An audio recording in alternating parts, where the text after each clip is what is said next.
širšie? Tento mi nerobí, že tu sa dostane sem a koniec. A koniec, no dobre. Máš ešte nejaké obmedzenie? Keď dobehám vlastne... Také myslím, čo sa dá teraz zistiť. Odtiaľ to mi to ide až sem. Odtiaľ to ide. Keď boli toto tu, tak vlastne je to bedrový klop. To si môžete byť takmer istí, že keď bolia trieslá, že nie je na mieste bedrový klop. To znamená, keď boli to bedrový klop, keď je... Ešte hamstring, toto tu celé. Keď je bedrový klop vlastne nesprávne posunutý, tak bolesti sú buď to v trieslách, alebo sú bolesti takto spredu v stehnách, alebo tu z boku v stehnách. Keď je to zozadu, tak už to môžu byť kríže, ale veľmi často sú to kríže, alebo nejaká vetva ischiatrického nervu. Ale keď je to spredu, alebo triesla, alebo spredu, tak je to bedrový klop, alebo ten vždy to je bedrový klop. Bedrový klop potom ešte sa dobre diagnostikuje, že tí ľudia niekedy ťahajú nohu za sebou. Že jednoducho tá jedna noha je ťažšie ovládateľná, alebo teda nevedia urobiť krok dostatočný, alebo teda nevedia ísť do drepu, nevedia robiť toto bez bolesti. Skús urobiť tento ťah, takto pokrúť. Dobre, lahni si na chrbát. Ešte keď skúšam bedrové klby, tak ich skúšam tak, že vystretú nohu zdvihni dohora, vystretú dohora a tlač proti mojej ruke. Tlač, poriadne. Čo ťa bolí? Toto tu celé sem. Takže toto je typický bedrový klb. Odtiaľ to mi to skús túto nohu. Toto? Toto je lepšie. To je lepšie, hej. Tam zase sú zadné stehno. Tam skôr kríže to bude. To znamená, toto je typické, hej, týmto vystretá noha, keď je a bolí to, tak to je typické, že by to mal byť bedrový klb. Samozrejme, pri tomto vyšportovanom človeku pomerne, alebo bývalom športovcovi aktívnom, riadnom, teraz už trošku ťa to asi obmedzuje, ten tvoj zdravotný stav. Cvičím len na expand, necvičím už činky, len gumy a behám. Dobre, múdro. To bolo z tvojho uvedomenia takého múdreho, alebo ťa to cítil som, že tie činky mi robili strašne zle na telo. Už nerobia a teraz som našiel takú záľubu v tých gumách. Veľmi, veľmi dobre. Tie gumy sú výborné. Ja sám to mám veľmi rád, je to také veľmi... Iné, prirodzené. Áno, prirodzenejšie oveľa. Ale činky sú dobré, v niektorom prípade sú veľmi dobré činky. Ale nie extrémne robiť, pretože to je jasné. Ale keď je niekto taký chudorľavý a potrebuje získať silu, tak niekedy si to činky dobré. Ale niekedy ich odhovára, aby to teda vlastne nerobili. To znamená, už točíš, Anička? 3 minúty. Hej, dobre. Takže keď sa vlastne ten klop bedrový napravá, tak zase sme pri tom, že treba uvoľniť ten priek. Keď je bedrový klop zamrznutý alebo bolí, treba uvoľniť to miesto tu v bruchu. Pokrč si nohu.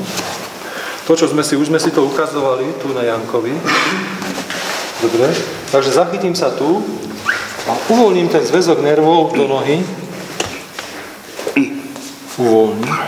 Potrebujem tu veľkú spoluprácu toho človeka odhodlanie vydržať tie moje protivné palce tam. Dobre. Dobre, vystri si tie nohy. Skús dvihnúť tú nohu teraz, vystretú. Ako to je? Bolí to takisto?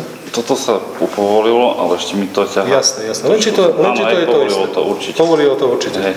Daj si, teraz vidíte, že po tomto zásahu, to ste vy, čo ste boli na jednotke, ste nemali. Toto je veľmi, veľmi zásadná vec, kde tieto nohy sa úplne úžasne vedia uvoľniť. Neukázalo sa to.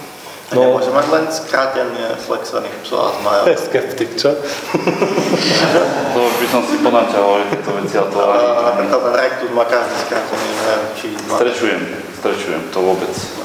Ja to mám ty si hľadal odpovede na tom, že keď ten stav je taký a napravíš to, že to je v poriadku. Yoga, tam hľadaj odpovede, rozumieš ma, lebo tie svaly sa jednoducho všelijako správajú, spazmaticky, keď sú klby zablokované. Rozumieš ma, to je len dôsledok toho, ako sa to správa. Takže, ale to má všetko svoje hierarchické zapojenie. Klb, neď mu uvoľniť ten klb.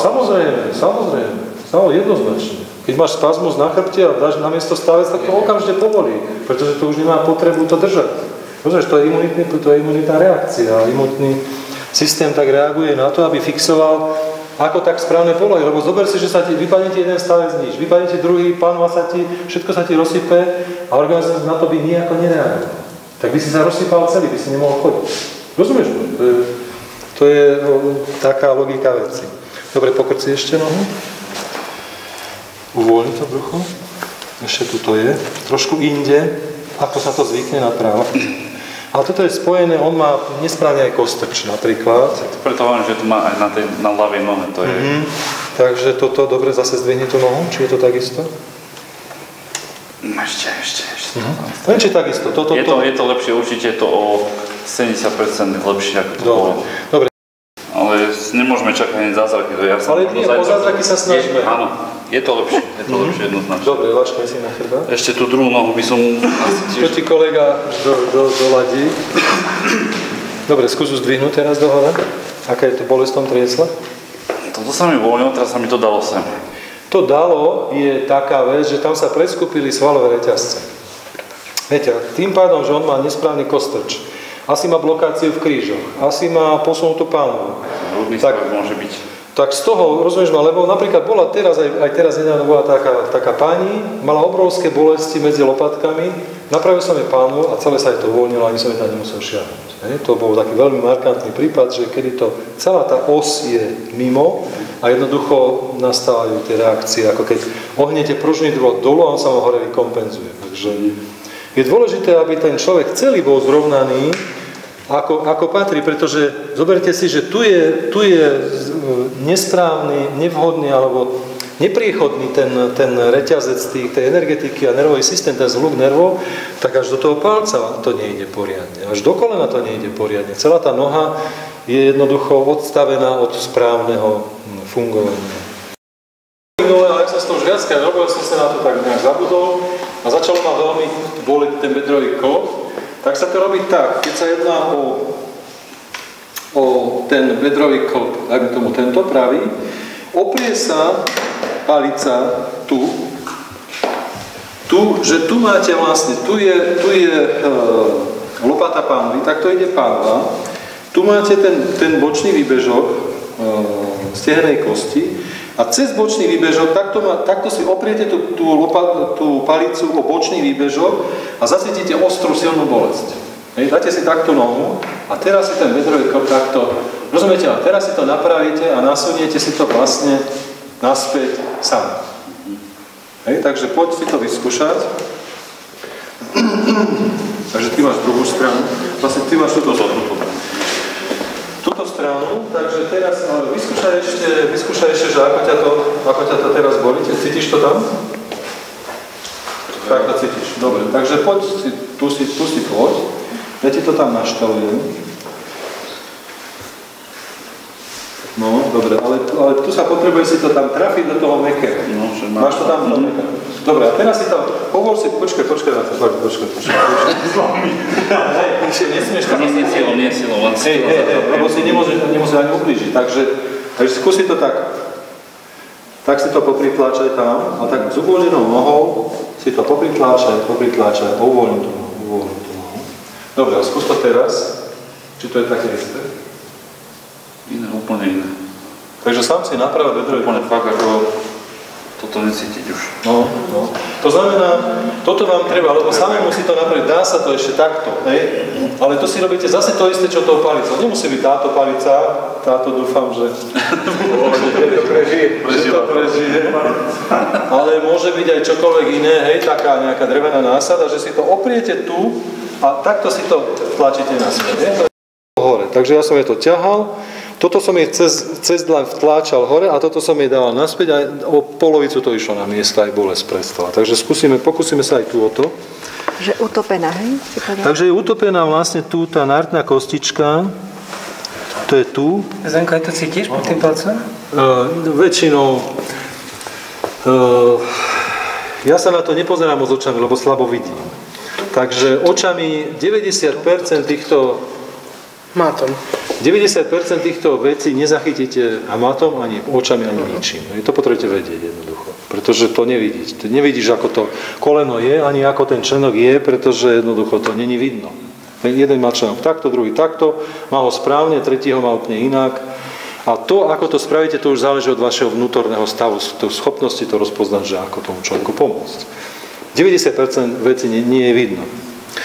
Takže ani toto nejak moc nie je vidno. Niekedy sa to hmatom dá nahmatať, že je to naozaj ako u tej dievčiny, bolo to evidentné, že tá kostička trčala a tam to bolo, to sa dalo, ale inak málo kedy.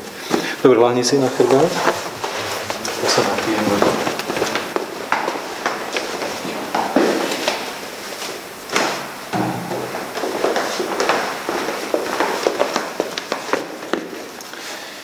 Takže keďže sa jedná o túto kostičku tu, a toto boli, takže to potrebujem robiť z druhej strany.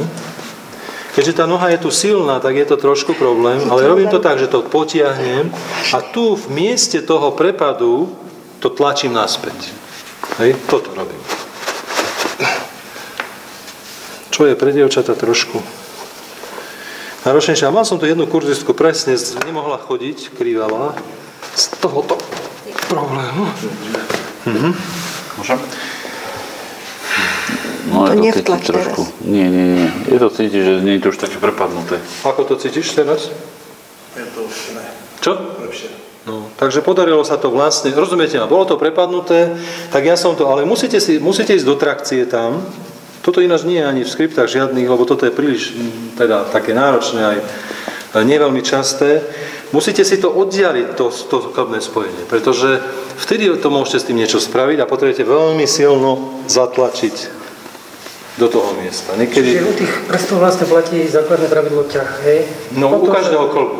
V podstate u každého klbu, keď idete do trakcie, rozumiete ma, máte ten klb takto, je vyskočený.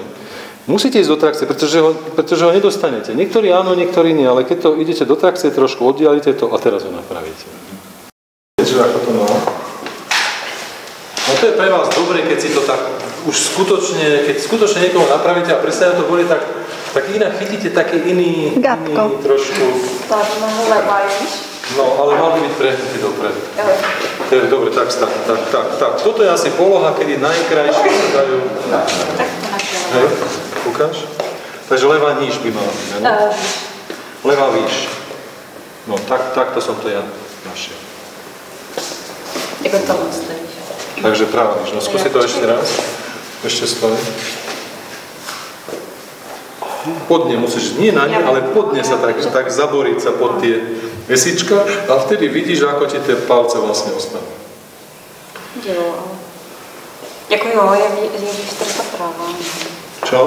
Ale až tak ti to... A není to až takový jako... Není to až tak, jak ja, keď to chytím. Ale tady je to jako výraznější ten výstup. To môže byť. Výstupok môže, a ja mám výstup na prvej strane väčší ten výstupok a pritom to mám tak ruky. A není to až takový rozdíl. No ukáž, zase to ja chytím. Nepřijde. No tak toto je. Teraz to mám pekne opreté, takže toto je skutočná situácia je takáto, lebo to mám opreté úplne presne. Takže ľavá je dole a pravá je hore, tak skúsim. Láhni si na bruchom. Daj si hlavu do toho.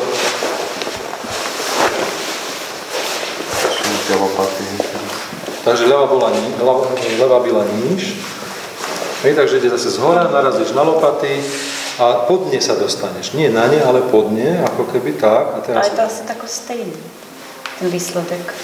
No a potom je opačné. Jo. Táto je nižšie, mne sa zdá, ale ja slabo vidím, takže vy pozrite. No. Či nie? Prawo. Leva bola nižšia. Tam staje výš a předtím byla taky výš, stojí, Nie, ne? prawo masz niższe troszkę, nie? No ale ľava bola nižšia. Leva byla níž a teď A teraz je prawa niższa. Teraz je opačné. Jak to? Hej, źle widzisz. Asi taky Nie. Zase sme pri tej situácii, kedy to netreba napravať takto, ale treba cez klín, nohu klín a napravať tú, ktorá je Ona to vyššie vidí opačne, hej? Ty si videla ľavú vyššie. To nevadí. Dobre, dajte klín. To je uhol pohľadu. Že sem? Až tam niekde, aby ho to tak, nie, nižšie dolu, tak, dobre, tak, aby ho to netlačilo, dobre. Tak sa postavíš, tu si ho chytíš a tak tomuto zájsičkom mu to dáš, ale len do dola, hej, do dola také zatlačíš a trošinku také ostré trhavé pohyby, hej. Toto si rozpohybuješ.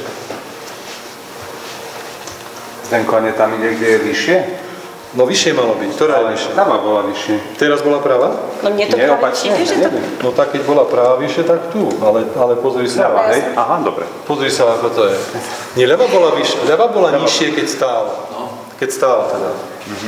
Takže teraz to je hodne veľký rozdiel teraz. Nemusí toto stačiť, samozrejme, to treba si skontrolovať, lebo to, keď je toto, tak vám to okamžite sa to vyrovná. Všimli ste si viackrát, že sa to okamžite vyrovná. Aj neboj sa do toho až tak ísť, on je pomerne mocný. Ale ten pohyb by mal byť taký, tak pozri sa. Takto si, tu si chytíš to esičko, alebo za ním, tak, dobre. Rozpohybuješ si to a toto robíš. Vidíš to? Alebo aj dva za sebou, také ostré. Ťuk, ťuk. No, dobre. Musíš posilovať. No, ešte trochu. Ešte trochu. Dobre, tak skúsim to ja. Hej, takže takto, pozrite sa, takto by som to robil ja. Tak idem nad neho, všimnite si, a odťahujem tú ruku. Aha.